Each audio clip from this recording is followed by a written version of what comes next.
नमस्कार, KTV news में आपका स्वागत है। मैं हूं स्तुति और आइए एक नजर डालते हैं शहर की प्रमुख सुर्खियों पर। दिल्ली बेसमेंट हादसे के बाद वीडीए ने बेसमेंट में चल रहे कोचिंग सेंटर्स को किया सील, कई सेंटर को दिए नोटिस।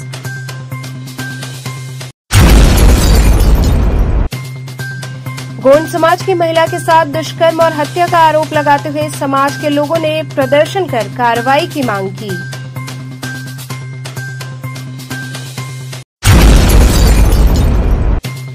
गंगा के जलस्तर में लगातार बढ़ोतरी जारी, दशाश्वमेध घाट पर होने वाली गंगा आरती का परिवर्तित हुआ स्थल।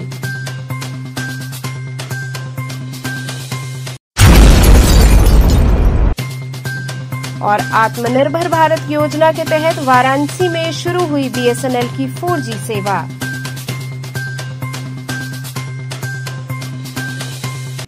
और अब खबरें विस्तार से। दिल्ली बेसमेंट हादसे के बाद वीडीए ने बेसमेंट में चल रहे कोचिंग सेंटर को सील किया, वहीं कई सेंटर को नोटिस दी गई।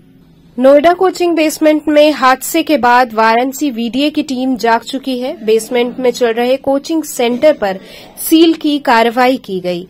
दिल्ली के राजेंद्र नगर में कोचिंग सेंटर में जल भराव से 3 छात्रों की मौत के बाद वाराणसी में वीडीए ने शहर के अलग अलग क्षेत्रों में कॉम्प्लेक्स के बेसमेंट में चल रहे कोचिंग सेंटर में छापा मारा। नक्शे में खामियां, कोचिंग सेंटर में पार्किंग नहीं होने पर प्राधिकरण ने 10 कोचिंग सेंटर्स के प्रबंधकों को नोटिस जारी किए हैं। वहीं जहां पर बेसमेंट में क्लासरूम चल रहा है उसको तत्काल सील कर दिया जा रहा है। भेलूपुर वीडीए जोनल अधिकारी प्रमोद तिवारी ने बताया कि शासन के आदेश पर शहर के विभिन्न क्षेत्रों में छापेमारी की जा रही है। जहां पर भी बेसमेंट में कोचिंग चल रही है उसको तत्काल सील कर दिया जा रहा है। इसके अलावा दिशा निर्देश के अलावा कोचिंग चल रही उनको नोटिस दिया जा रहा है।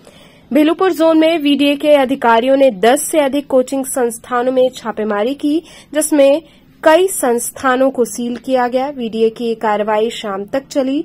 मौजूदा समय में शहर के 4 अलग अलग स्थानों पर छापेमारी का काम किया गया, जो आगे चलता रहेगा। सील होने वाले कोचिंग सेंटर में रक्षक coaching centre, design square coaching centre के नाम शामिल रहे। वहीं माई क्लासरूम कोचिंग सेंटर में भी बेसमेंट में कक्षा चल रही थी, लेकिन वहां परीक्षा संचालित होने की वजह से सील की कार्रवाई स्वयं 6 बजे हुई। बांध दो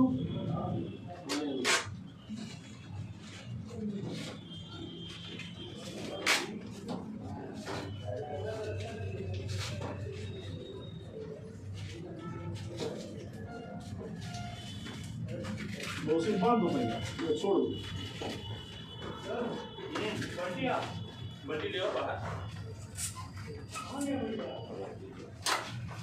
कहाँ रखे देखो? घुमा घुमा के देखिए ना। अंदर तो नहीं है, जला के देख लो। अंदर अंदर यहाँ पीछे चलिए, यहाँ पीछे ये भी एक एक कदम आगे। आप रहिए, सब आप रहिए, आगे ही रहिए सर। हाँ, और मोबाइल पीछे में वाइड एंगल लो ना, क्या है सबका आएगा ना, सब अधिकारी आएगा ना। हाँ,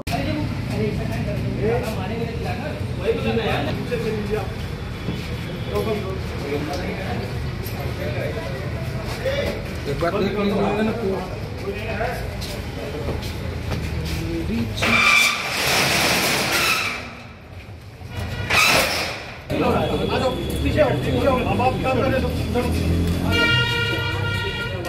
करो भैया, एक लटका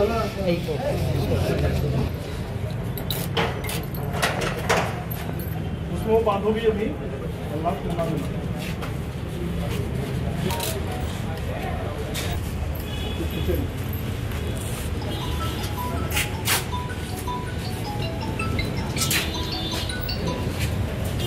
हेलो, उनका होगा, कोई बात नहीं, तो जोड़ बांधना नीचे नीचे।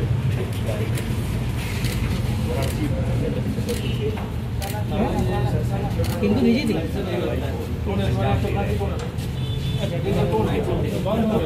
आज आप लोगों ने कार्रवाई की, कितनी कुछ तक कार्रवाई कर चुके हैं? जिनमें कार्रवाई की उनमें क्या क्या खामियां मिली? देखिए, बेसमेंट को लेकर के ये प्रभावी कार्रवाई चल रही है हमारी प्राधिकरण के संगठन की।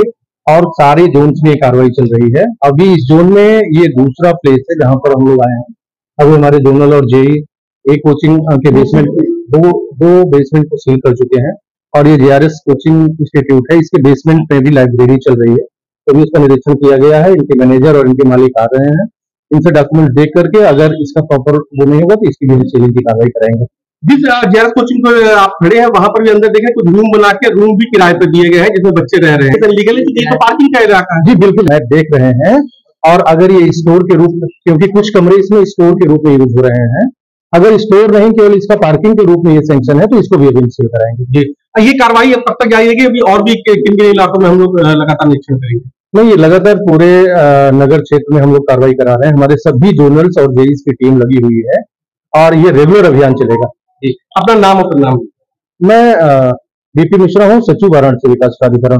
क्या जुर्माना इन पे लगाया गया है? जुर्माना लगाया गया तो कितने रुपए का जुर्माना लगाया? नहीं, अभी जुर्माना नहीं, अभी इनकी सीलिंग की कार्रवाई होगी। ये बेसमेंट पूरा हम सील कराएंगे। तो आप अगर जब आपने सीलिंग कार्रवाई करती है तो यहाँ पर किसी तरीके से कोचिंग संचालन या रूम से किसी तरीके का कोई एक्टिविटी हो सकती है? नहीं, बिल्कुल। अगर बेसमेंट हमने जो भी चीज हम सील कर देते हैं तो उसमें किसी भी प्रकार की कोई एक्टिविटी नहीं होगी। अगर होती है तो क्योंकि आमतौर पर देखा गया है कि डीडीएस सील करके चला जाता है, उसके बाद जो भी सुविधा शुल्क किसी हिसाब से वहां पर फिर निर्माण या उसका संचालन फिर शुरू हो जाता है। तो अगर ऐसा होता है तब क्या होगा? अगर ऐसा होगा तो इनके खिलाफ हम लोग एफआईआर कराएंगे और कठोर दंडात्मक कार्रवाई कराएंगे।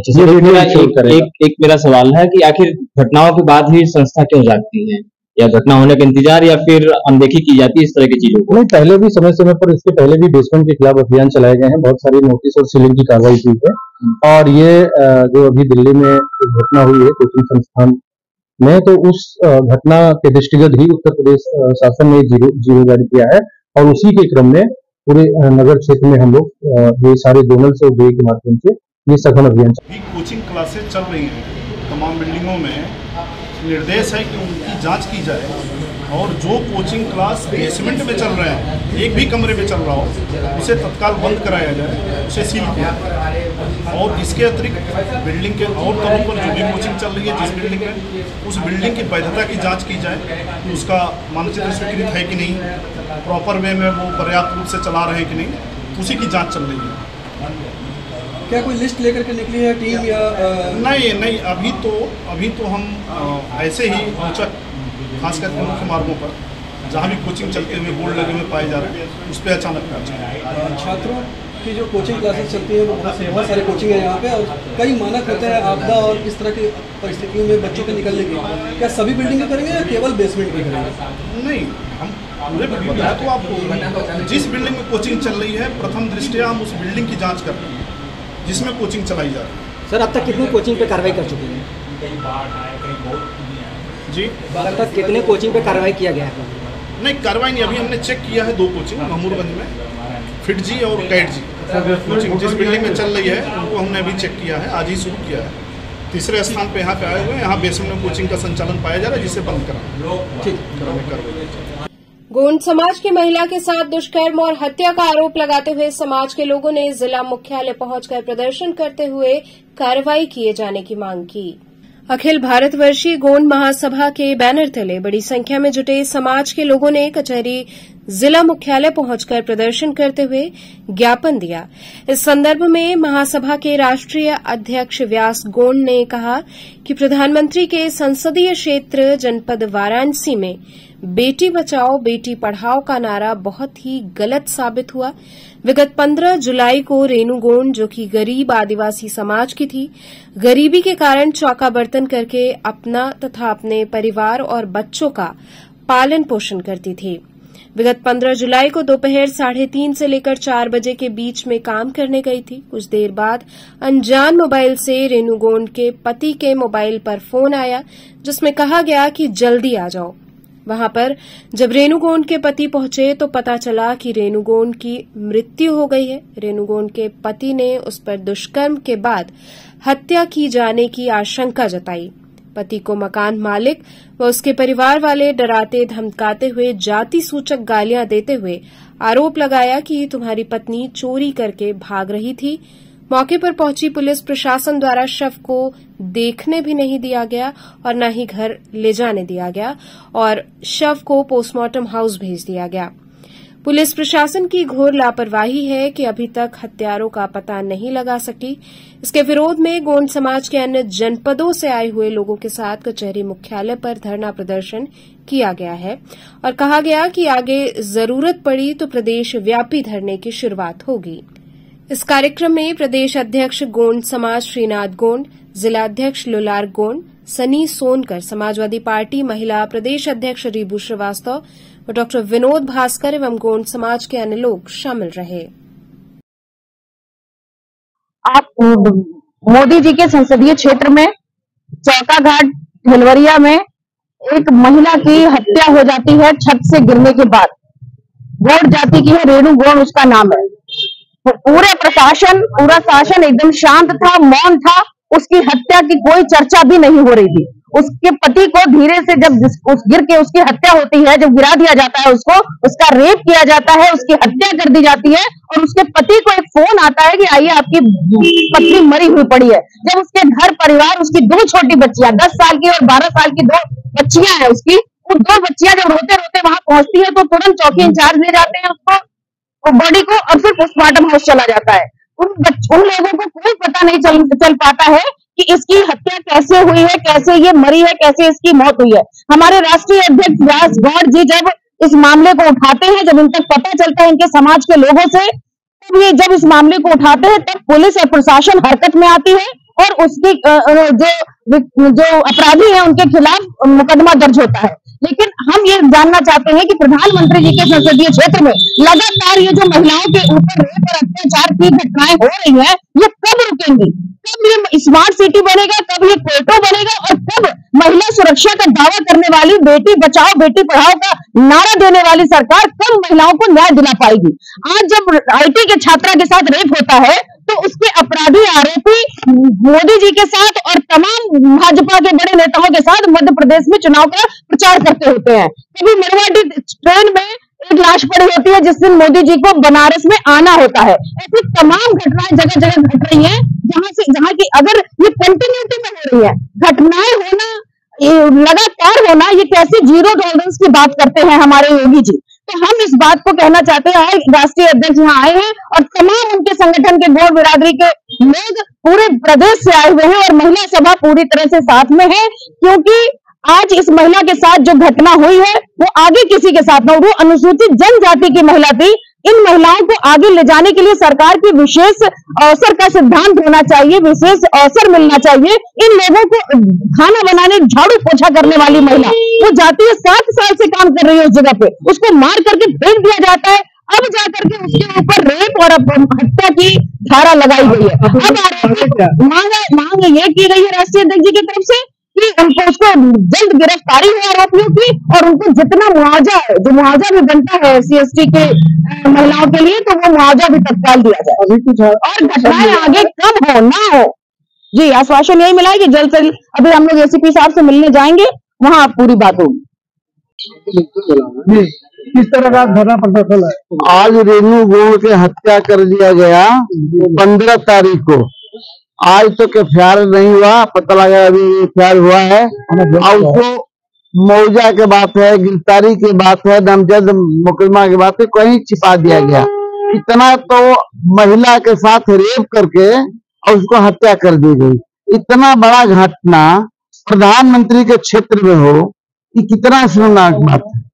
इसलिए हम लोग आज हम और हमारे महिला सेल के प्रदेश के अध्यक्ष रीबू श्रीवास्तव जी, तमाम समाज के लोग, गौ महासभा के लोग, सभी लोग यहाँ इकट्ठा होकर रेणु के हत्यारा की गिरफ्तारी की मांग, दूसरे उनका मुआवजा मिले और उचित उस पर कार्रवाई हो।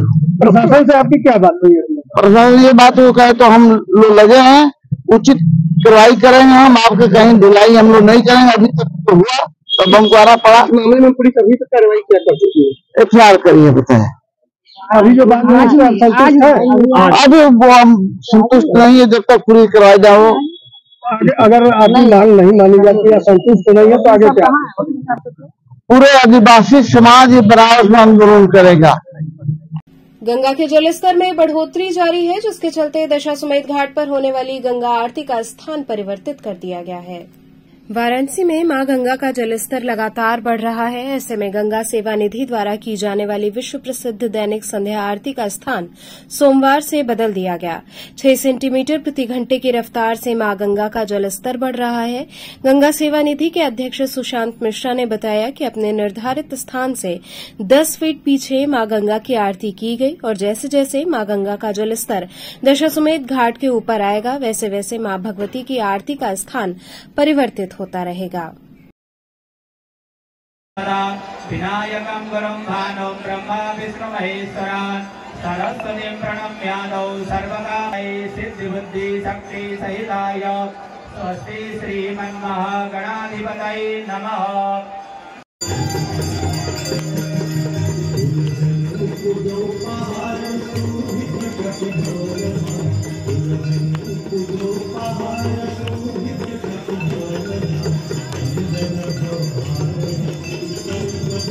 आरती स्थान बदला है, क्या है? देखिए, हर वर्ष के भांति इस वर्ष भी भगवती मां गंगा का जल स्तर जो है वो पिछले 24 घंटे में लगभग 2 फीट जो है वो पानी बढ़ चुका है और मां गंगा का जल स्तर जो है वो बढ़ता चला जा रहा है।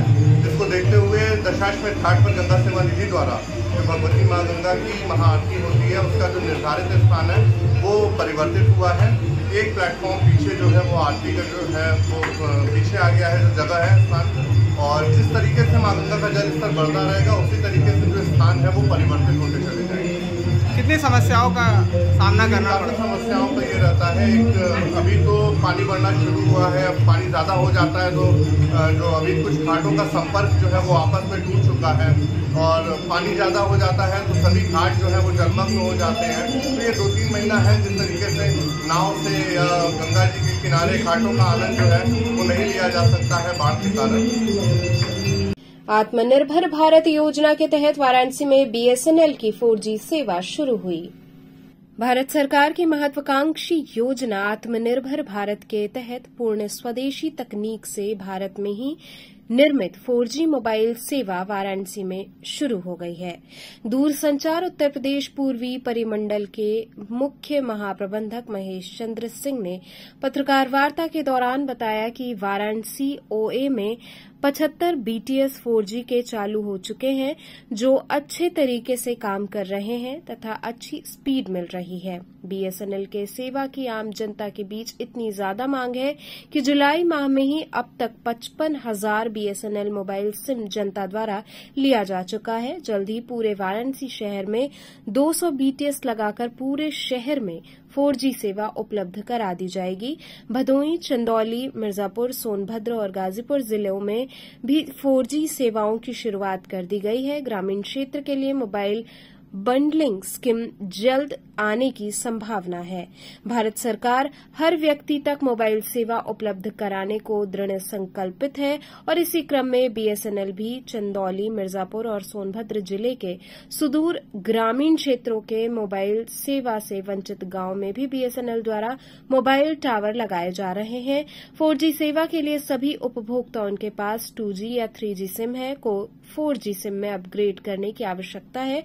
उपभोक्ता अपने निकटतम रिटेलर के द्वारा सिम निःशुल्क अपग्रेड कर सकते हैं।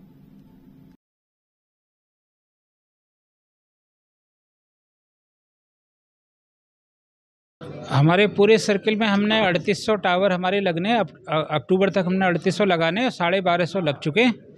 और जो हमारा जो इक्विपमेंट है 4G का, ये पूर्ण स्वदेशी भारत में बना हुआ इक्विपमेंट लगा रहे हैं। ये बहुत बड़ी बात है क्योंकि अभी तक हमारा जो इक्विपमेंट होता था इंपोर्ट होता था, तो ये हो गया। दूसरा हमारा अभी आप देखिए कि इस महीने 6 लाख के आसपास नए कस्टमर इस 1 जुलाई से लेकर आज तक 6 लाख कस्टमर नए आ चुके हैं और पोर्ट इन करके भी कस्टमर्स आ रहे हैं। अभी हमें क्वालिटी ऑफ सर्विस पे ध्यान देना है, उसी के लिए आज हमने समीक्षा बैठक रखी है कि हमारा टावर बिजली जाने से टावर बंद नहीं होना चाहिए, नंबर 1। नंबर 2, विदाउट बफरिंग उसको सर्विस मिलनी चाहिए। कस्टमर को अगर हम 2 कस्टमर को, एक को 5G दे दें, एक को 3G दे दें और उसकी रिक्वायरमेंट अगर कस्टमर को नहीं बताएं किसमें 5G है किसमें 3G है, उसको जो सर्विस है विदाउट बफरिंग और जो डाउनलोड है वो स्पीड मिलनी चाहिए। और जो हमारा इक्विपमेंट 4G है ये 5G रेडी है। जैसे ही 4G लग जाएगा तुरंत हम 5G लॉन्च कर देंगे। हमारे पास एक जो स्पेक्ट्रम मेन जो होता है वो भारत सरकार से मिल चुका है। डेडलाइन है उसकी? नहीं, अभी पूरे इंडिया में 1 लाख टावर आ गई हैं, वो लग रही हैं। उसके बाद फिर वो तुरंत 5G हमारा लॉन्च हो जाएगा। नहीं, अभी डेडलाइन है, अभी 4G पहले रोल आउट होने के बाद, क्योंकि इक्विपमेंट सेम है, इसमें थोड़ा सा मॉडिफिकेशन करके ये जो इक्विपमेंट है 5G रेडी है, क्योंकि पहले 4G होगा फिर 5G चलेगा, इसलिए देरी हो रही है। दूसरा हो गया हमारा जो कॉपर का नेटवर्क है, उसको हमने माइग्रेट करके हम फाइबर पे ले जा रहे हैं, क्योंकि कॉपर का नेटवर्क बहुत पुराना है, स्पीड नहीं आती है, केबल कटने से नंबर ख़राब हो जाता था। तो वो हम उसको fibre to the home FTTH पे कन्वर्ट कर रहे हैं, और कस्टमर को कहीं पे जाने की ज़रूरत नहीं है। 18004444 नंबर पे व्हाट्सएप करके कनेक्शन बुक हो जाएगा, और बाकी formality at a doorstep fulfil हो जाएंगी। तीसरा, जो कस्टमर जुड़ रहे हैं तो उनको भी हमें बेहतर सेवा देनी है, तो हमारे जितने कस्टमर सर्विस सेंटर हैं उनको हम सुधार रहे हैं, प्लस हमारे अपने जो स्टाफ है उनको भी हम ट्रेन कर रहे हैं कि कस्टमर को किस तरह उनको अपना बेहतर अपना सुविधा दे, कैसे उनसे बातचीत करी जाए, कैसे उनको प्रॉब्लम सॉल्व करें। इस तरीके से BSNL ने देखा कि पिछले दिनों अपने टैरिफ बढ़ाने शुरू किए जी, क्या आने वाले समय में प्राइवेट ऑपरेटर्स पर BSNL फिर अपने टैरिफ बढ़ाएगी? अभी BSNL ने टैरिफ नहीं बढ़ाए और ऑपरेटर्स ने बढ़ाए, BSNL टैरिफ नहीं बढ़ाएगा। BSNL इसलिए टैरिफ नहीं बढ़ाएगा, वो भी मैं बता देता हूँ, क्योंकि आप देखिए कहीं भी कुछ भी होता है, कोई फ्लड आ जाए, आंधी तूफान भूकंप आ जाए, BSNL सारी सर्विसेज फ्री कर देता है। BSNL केवल प्रॉफिट के लिए ही नहीं है, BSNL समाज सेवा के लिए भी ऑर्गेनाइजेशन है। तो अभी क्योंकि हम लेट हो गए इक्विपमेंट 4G लाने में, इसलिए हम 4G रोल आउट करेंगे। BSNL अभी टैरिफ नहीं बढ़ाएगा, इसलिए आपके माध्यम से हम उपभोक्ता को कहना चाहते हैं कि ज़्यादा से ज़्यादा BSNL के साथ जुड़ें, और हम पूरा अपने सारा जी जान लगा देंगे कस्टमर को बेहतर सुविधा देने में। क्या BSNL में क्या टाटा भी निवेश कर रहा है क्या BSNL को और बेहतर बनाने के लिए? नहीं, वो जो इक्विपमेंट है वो TCS का इक्विपमेंट है, TCS और तेजस का जो 4G का इक्विपमेंट है। जो इक्विपमेंट किसी ना किसी से तो खरीदेंगे ना, क्योंकि BSNL इक्विपमेंट नहीं बनाता है।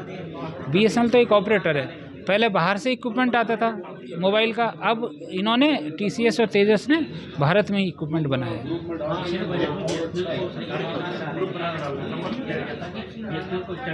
जी, इसको लेकर काम नहीं किया जा रहा, क्या मतलब आगे?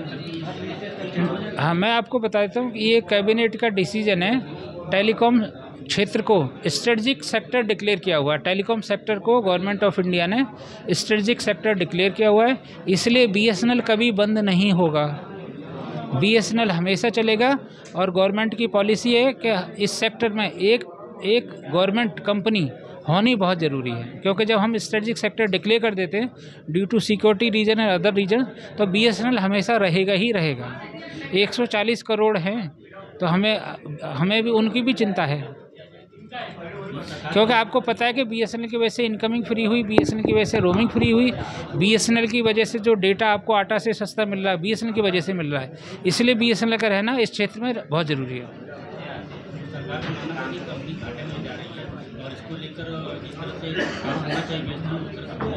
सरकारी जो कंपनी होती है, बेसिकली मैंने आपको बताया ना, सोशल सर्विस भी एक हमारा उद्देश्य रहता है कि समाज देखना है कि हर एक की हर वो जो 140 करोड़ में से सबसे लास्ट में खड़ा हुआ है। देश आज़ाद हुए 75 साल हो गए, अभी कुछ एरियाज़ में सिग्नल नहीं पहुंचा है, तो भारत सरकार की मदद से सैचुरेशन टावर लग रहे हैं, 4G सैचुरेशन के टावर। एक तो 4G लग ही रहा है, एक 4G वहाँ भी लग रहा है जहाँ पे आज तक सिग्नल नहीं पहुँचा किसी भी ऑपरेटर का। उस प्रोजेक्ट का नाम है 4G सैचुरेशन। तो USO फंड एक होता है DOT का, उसकी मदद से ये लग रहा है, तो ये भी बहुत बड़ा काम हो रहा है। यहाँ वक्त तो चला छोटे से ब्रेक का, बने रहिए KTV न्यूज के साथ।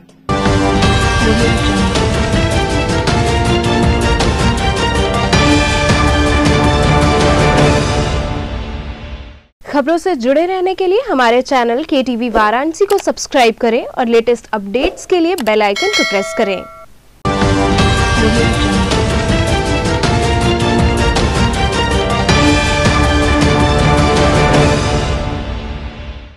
ब्रेक के बाद आपका स्वागत है। यातायात विभाग के रूट मैप का ई-रिक्शा यूनियन ने बहिष्कार किया। 27 जुलाई को यातायात विभाग वाराणसी की तरफ से ई रिक्शा चालकों के लिए एक रूट मैप बनाया गया, जिसे बिना किसी आधिकारिक घोषणा और बातचीत के ही जबरन लागू करने की कोशिश यातायात पुलिस के द्वारा की जा रही है, जिसे अखिल भारतीय ई रिक्शा चालक यूनियन के द्वारा बहिष्कार कर दिया गया है।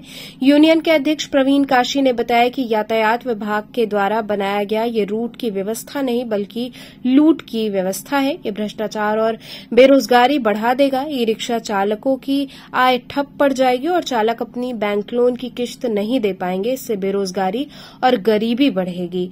चालकों का कहना है कि इस महंगाई में पहले से ही हमारी किश्त दे पाने में मुश्किल का सामना करना पड़ रहा है, इसलिए सभी लोग इस रूट का बहिष्कार करेंगे और बुधवार को बड़ी संख्या में यातायात विभाग पांडेपुर वाराणसी पहुंचकर विरोध दर्ज कराएंगे। किस तरह की नई एडवाइजरी आई है और किस तरह का विरोध आप लोग कर रहे हैं? यातायात विभाग बनारस ने ई रिक्शा चालकों के लिए एक मुसीबत पैदा कर दी। उन्होंने जो एक रूट बनाया है वो रूट नहीं लूट है। रूट नहीं लूट का नया तंत्र विकसित करने का कोशिश है, जिसका हम लोग विरोध कर रहे, असहयोग कर रहे। और अगर ये बात हमारी यातायात विभाग नहीं सुनती है, हम लोग प्रधानमंत्री मोदी जी से इस बात के लिए निवेदन कर रहे हैं, योगी आदित्यनाथ जी से निवेदन कर रहे हैं। पहले ही रोजगार नहीं, न सरकारी नौकरियां हैं न प्राइवेट नौकरियां हैं। ऐसे में जो रिक्शा चालक रिक्शा चला रहे, अपना जीवन अपना परिवार का पालन पोषण कर रहे, उनको अपना एक बड़ी किस्त जो है हर महीने बैंक को देनी पड़ती है, वो अपनी किस्त दे पाएँ, घर चला पाएँ। ऐसा ना हो कि वो चालक जो है आत्महत्या करने को मजबूर हो, अपराध में वो नौजवान जाए। उससे अच्छा है कि हम लोग एक ऐसे समाज का निर्माण करें जिसमें सबके पास रोजी रोटी हो, सम्मान का रोटी, इज्जत की रोटी और ईमानदारी का रोटी खाने का मौका मिले। इस लाइन जा रहे हैं क्या? हम लोग बुधवार को 10 बजे पुलिस लाइन जाएंगे। यातायात विभाग से हम लोगों ने निवेदन करना है कि आप जो है ये लूट वाला जो रूट है ये हमारे ऊपर मत थोपिए। आप जो है उस रूट का निर्माण करिए जिससे कि सबका घर का चूल्हा जले, सबका परिवार खुशहाल हो। ये रूट नहीं, ये लूट है। लगभग कितनी ऑटो टोटो सड़क रहेंगे? देखिए, बनारस में 22,000 से ज़्यादा चालक जो है वो यहाँ के बनारस यातायात के अंतर्गत रजिस्टर्ड हैं। लेकिन अभी स्थिति ये है कि रूट बना देने से सभी चालकों के लिए अपने थाना क्षेत्र में ही गाड़ी चलाना पड़ेगा जहां पे उनका आधार कार्ड बना है। हम लोग जो है हजारों की संख्या में कोशिश करेंगे कि बुधवार को वहां पर यातायात विभाग पर पहुंचे और अपना विरोध मजबूती से दर्ज कराएं। HIV एड्स के प्रति जागरूकता के उद्देश्य से सनातन धर्म इंटर कॉलेज में विभिन्न प्रतियोगिताएं हुई। जिला स्वास्थ्य समिति वाराणसी, जिला एड्स नियंत्रण सोसाइटी, प्रगति फाउंडेशन द्वारा नई सड़क स्थित सनातन धर्म इंटर कॉलेज में युवा उत्सव के अंतर्गत विभिन्न प्रतियोगिताएं हुई, जिसमें कई स्कूल के छात्र छात्राओं ने भाग लिया। HIV के प्रति जागरूक करने के उद्देश्य से मंडल स्तरीय महाविद्यालय के छात्र छात्राओं की क्विज प्रतियोगिता व रेड रन मैराथन हुआ। विजेता को पुरस्कार वितरित किया गया। इस दौरान हिमांशु नागपाल, डॉक्टर पीयूष राय, संदीप चौधरी सहित अन्य लोग मौजूद रहे। जीवन काल को अपने हिसाब से सक्षम तरीके से नहीं जी सकते हैं, इसकी जागरूकता के लिए कि लोगों को विशेष जानकारी हो और लोगों में इससे HIV के वायरस से कैसे बचा जाए। 4 ऐसे कारण हैं जिन पे फोकस किया जाता है कि अगर इन 4 कारणों से अगर हम अपने आप को प्रायः सुरक्षित कर लें तो हम जो है HIV वायरस से पॉजिटिव नहीं हो सकते। और उन कारणों में विशेष करके प्रौढ़ावस्था में अगर या किसी भी समय देखा जाए तो अगर कोई भी संक्रमित व्यक्ति है और उसके द्वारा कोई भी सिरिंज का उपयोग किया जा रहा है और उसी सिरिंज का उपयोग किसी दूसरे व्यक्ति में किया जाता है तो उसे भी HIV वायरस से पॉजिटिव होने की संभावनाएं बढ़ जाती हैं।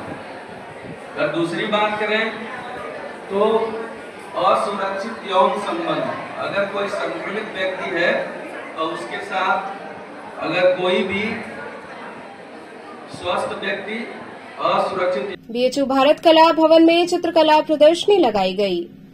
काशी हिंदू विश्वविद्यालय स्थित भारत कला भवन में चित्रकला प्रदर्शन का आयोजन किया गया। प्रदर्शनी का उद्घाटन फीता काटकर और दीप प्रज्वलन कर किया गया। कार्यक्रम की मुख्य अतिथि मंजुला चतुर्वेदी रहीं।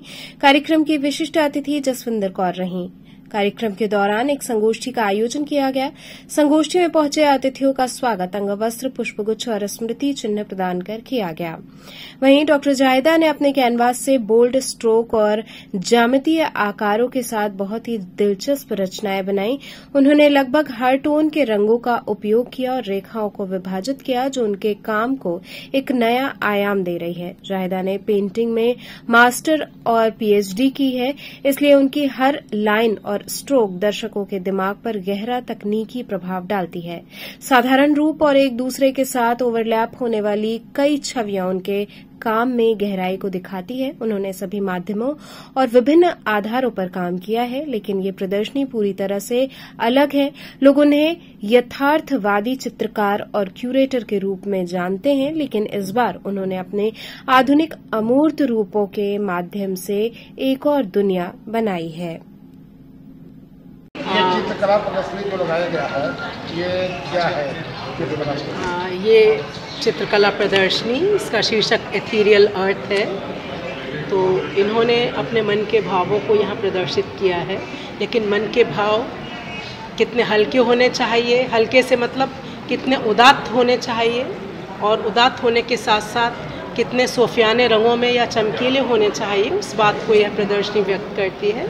और इस मायने में ये अपने अलग किस्म की प्रदर्शनी है। और ज़हीदा खानम जी इलाहाबाद में अपनी एक आर्ट गैलरी भी चला रही हैं, और समाज में एक जो सौंदर्य वर्धक भावनाएं हैं, उसकी समझ इनके द्वारा छोटे बच्चों में, मध्यम वर्ग की पीढ़ी में, और एक सामूहिक रूप में एक सामाजिक कार्य ये कर रही हैं, जिससे सौंदर्य की चेतना विकसित हो रही है। और यहाँ इस प्रदर्शनी का होने का मतलब इलाहाबाद बनारस का मेलजोल भी है, और इनके कामों को यहाँ के लोग भी समझें, देखें। इसके अलावा प्रदर्शनी करने से जो कलाकार का मनोबल बढ़ता है, उसको मैं सबसे बड़ी बात मानती हूँ, क्योंकि ये जो क्रिएटिविटी है, जो काम करने का उत्साह है, ये प्रदर्शनी के माध्यम से दोगुना होता है। और प्रदर्शनी जो है, ये एक कला का अनुष्ठान होती है। खाली चित्र बनाना पर्याप्त नहीं है, प्रदर्शनी बहुत आवश्यक है, क्योंकि इस समय ये इनके चित्र लोकार्पित हो गए हैं, और लोकार्पण के पश्चात ये इनसे इनका मोह हटेगा और ये नए चित्रों में संलग्न होंगी। यही उद्देश्य है इस प्रदर्शनी। अब मेरी जाहिदा जी से मुलाकात हुई, जिन्होंने दिल्ली में एग्जीबिशन किया, वहाँ से हमारे कॉन्टैक्ट हुआ, तब इन्होंने ये जो सोलो शो किया है, मैं इसके बारे में ज़्यादा बताऊंगा आपको। नॉर्मली ये काफ़ी रियलिस्टिक काम कर रही थी, बहुत ट्रेडिशनल काम कर रही थी, लैंडस्केप बना रही थी, पोर्ट्रेचर कर रही थी, बट डिफरेंट रियलिस्टिक पर ज़्यादा है। तो पहली बार इन्होंने ये जो एग्जीबिशन की है, पूरा एब्स्ट्रैक्ट फॉर्म है, और जो एब्स्ट्रैक्ट फॉर्म से जो इल्यूज़न एक होता है आर्ट में, इल्यूज़न बनाना, कि हम बोलते हैं ये औरत है, ये आदमी, हम इल्यूज़न क्रिएट करते हैं। तो उन्होंने एब्स्ट्रैक्ट आर्ट में जो अपने थीमेटिक थॉट्स जो अपने हैं, उनको इल्यूज़न करके ये दर्शाया, दिखाया लोगों को। तो इसमें मतलब अगर आर्टिस्ट आपको इनपुट देता है कि ये इल्यूज़न, ये जो स्ट्रोक है, ये जो पैच है, वो क्या मैसेज दे रहा है, तो आपको ज़्यादा समझ में आता है। तो हर आर्टिस्ट के अपने अपने एक सेलेक्टिव कलर्स हैं, सेलेक्टिव एक फॉर्मेट है, जो बेसिकली इन्होंने अभी स्क्वायर, ट्रायंगल और इस तरह के जो पैचेज़ हैं, उनसे एक नई फॉर्म को डेवलप किया है। और नॉर्मली इनका जो मैंने ऑब्ज़र्व किया, इनका डार्क टोन में ज़्यादा ऑब्जर्वेशन है, और उससे अपनी फीलिंग को उन्होंने दर्शाया है। और जैसा ये शो मैं ये देख रहा हूँ कि इनका शो तकरीबन जैसे आजकल के ज़माने में कोल्टे साहब हैं, या और भी बड़े जो एब्स्ट्रैक्ट आर्टिस्ट काम कर रहे हैं, तो इनका जो डायरेक्शन है तकरीबन उधर जा रही है, और बहुत अच्छे फॉर्मेशन है, और बहुत अच्छा बैलेंसिंग है, जिसको बोलना चाहिए। और आप एक हर कैनवस पे, हर कंपोजिशन पे आपको रुकना पड़ता है उसको पूरा समझने के लिए और देखने के लिए। Thank you very much. खुजवा क्षेत्र में व्याप्त सीवर पेयजल समस्या से परेशान लोगों ने नगर निगम कार्यालय पहुंचकर विरोध जताया। वाराणसी में लगातार नगर निगम क्षेत्र में सीवर पेयजल की समस्या खत्म होने का नाम नहीं ले रही है, जिसको लेकर वाराणसी के खुजवा क्षेत्र निवासी अविनाश मिश्रा आमरण अनशन के लिए नगर निगम कार्यालय पहुंचे। इस दौरान अपर नगर आयुक्त सविता यादव ने अधिकारियों संग वार्ता किया। इस दौरान उन्होंने नगर निगम के कर्मचारी एवं जलकल के कर्मचारियों को समस्या को सॉल्व करने के लिए 10 दिनों का समय दिया। वाराणसी के नगर निगम कार्यालय पर मंगलवार को जन संभव सुनवाई के दौरान अविनाश मिश्रा द्वारा द्वारा लगातार सीवर, पेयजल एवं स्ट्रीट लाइट की समस्या को लेकर 9 सूत्री मांगों सहित आमरण अनशन करने पहुंचे। इस दौरान नगर आयुक्त की अनुपस्थिति में अपर नगर आयुक्त सविता यादव ने समस्याओं को सुना एवं संबंधित अधिकारियों को जवाब तलब किया, जिस पर उन्होंने 10 दिनों का समय समस्या को हल करने के लिए दिया। इस दौरान अविनाश मिश्रा ने कहा कि पिछले कई महीनों से मैं समस्या को लेकर आ रहा हूं, फिर भी कोई सुनवाई नहीं हुई। अपर नगर आयुक्त सविता यादव ने 10 दिनों का समय दिया है, पर 1 महीने के अंदर यदि कार्य पूरा नहीं होता है तो हम आमरण अनशन करने को बाध्य होंगे। सर्किट हाउस में लगा अग्निशमन यंत्र शोपीस बनकर रह गया है। इसके रखरखाव का किसी को ध्यान नहीं है। सरकार ने हर सरकारी विभाग, मॉल, बैंक, निजी शिक्षण संस्थान सहित निजी सभी संस्थानों में आगजनी की घटनाओं पर नियंत्रण के लिए फायर फाइटिंग सिस्टम अपडेट रखने के निर्देश दे रखे हैं, पर क्या सरकारी विभाग इसका अक्षरशः पालन करते हैं? शायद इन पर ये आदेश लागू नहीं होता। हम बात कर रहे हैं कचेरी के पास स्थित सर्किट हाउस की, जहां अग्निशमन यंत्र तो लगे हैं, लेकिन इसके रखरखाव पर किसी का ध्यान नहीं है। इनकी रिफिलिंग कब हुई है किसी को पता नहीं है। इनकी एक्सपायरी डेट भी खत्म हो चुकी है। विदित हो कि स्थानीय सर्किट हाउस में अक्सर वीआईपीओ का आना जाना लगा रहता है। मुख्यमंत्री योगी आदित्यनाथ जब भी वाराणसी प्रवास पर आते हैं, यहीं रात्रि विश्राम करते हैं। आए दिन अधिकारियों की मीटिंग भी यहीं होती रहती है। इस भवन में कहीं आग लग जाए तो उस पर तत्काल काबू पाना बहुत मुश्किल होगा, कारण यहां मौजूद अग्निशमन यंत्र किसी काम के नहीं है। इन्हें केवल शोपीस ही मानिए। मजे की बात यह है कि यदि कोई निजी संस्थान इस तरह की लापरवाही करता है तो संबंधित विभाग उस पर कार्रवाई करता है, लेकिन सरकारी विभाग में इस तरह की लापरवाही देखने को मिल रही है। कुल मिलाकर सैकड़ों लोगों की जान को खतरे में डाला जा रहा है। वहीं जिला अग्निशमन अधिकारी आनंद राजपूत ने बताया कि आग बुझाने हेतु लगे सिलेंडर को प्रतिवर्ष रिफिलिंग कराने के साथ ही उस पर वैधता तिथि अंकित किया जाना आवश्यक है। देखिए, 2 टाइप के फायर एक्सटिंग्विशर होते हैं। एक होता है जो हम लोग जनरली यूज़ करते हैं, एक होता है dry chemical powder based fire extinguisher, और एक होता है CO2 टाइप फायर एक्सटिंग्विशर्स। दोनों का अपना अलग अलग यूज़ है कि कहाँ पे यूज़ करना है। CO2 टाइप का फायर एक्सटिंग्विशर हम वहाँ यूज़ करते हैं जहाँ पे कन्फाइंड हो एरिया, क्योंकि हवा जो है, हवा के अगर एटमॉस्फेयर में, ओपन एटमॉस्फेयर में अगर कोई आग लगी है और आप CO2 एक्सटिंग्विशर यूज चलाते हैं तो उसका असर नहीं होगा। यदि अगर कन्फाइंड है, मतलब अगर कोई रूम के अंदर अगर चला रहे हैं तो वो इफेक्टिव होगा। तो एक CO2 टाइप का होता है, एक होता है ड्राई केमिकल पाउडर। उसमें 2 टाइप के होते हैं, एक होता है स्टोर्ड प्रेशर टाइप और एक होता है गैस कार्ट्रिज टाइप। तो जो स्टोर्ड प्रेशर टाइप का होता है, आपने देखा होगा कि जो फायर एक्सटिंग्विशर है उसके सबसे टॉप में, मतलब उसका जो नेक होती है, स्क्वीज ग्रिप नोजल के पास में एक प्रेशर गेज होता है। उसमें एक रेड होता है और एक ग्रीन कलर का होता है। उसको अगर आप देखेंगे तो उसमें जो निडल होती है, यदि अगर ग्रीन में है तो आप ये समझ जाइए कि वो फायर एक्सटिंग्विशर अभी रिचार्ज ऑलरेडी है, और यदि अगर वो रेड में आ गया तो उसको रिफिलिंग की ज़रूरत है। तो उसको अगर हम देख ले रहे हैं तो हम असेस कर पाएंगे कि वो ओके है या नॉट ओके है। दूसरा जो कार्ट्रिज टाइप का है, हालांकि वो ऑब्सोलीट हो गया है, पर फिर भी यदि अभी अगर प्रेजेंट में यूज़ में आ रहा है तो उसको हम मात्र उसको वे करके ही मेज़र कर सकते हैं।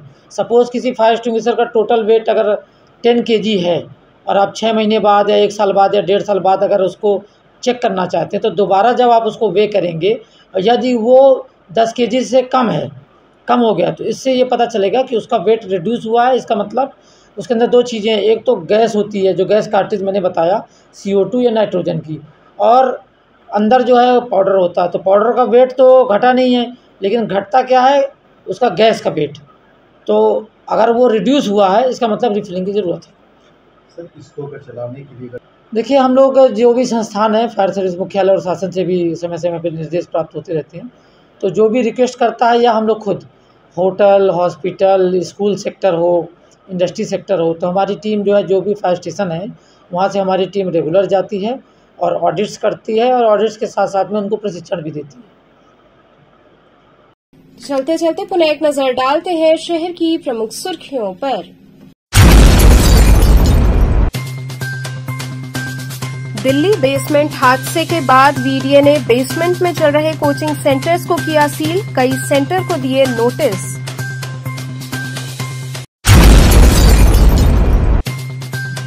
गोंड समाज की महिला के साथ दुष्कर्म और हत्या का आरोप लगाते हुए समाज के लोगों ने प्रदर्शन कर कार्रवाई की मांग की।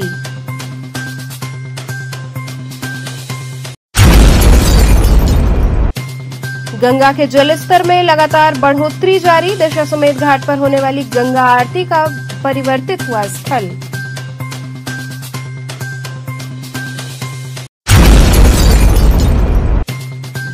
और आत्मनिर्भर भारत योजना के तहत वाराणसी में शुरू हुई BSNL की 4G सेवा।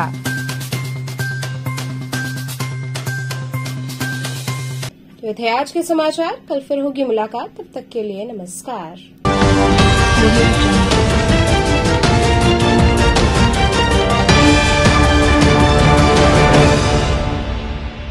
खबरों से जुड़े रहने के लिए हमारे चैनल KTV वाराणसी को सब्सक्राइब करें और लेटेस्ट अपडेट्स के लिए बेल आइकन को प्रेस करें।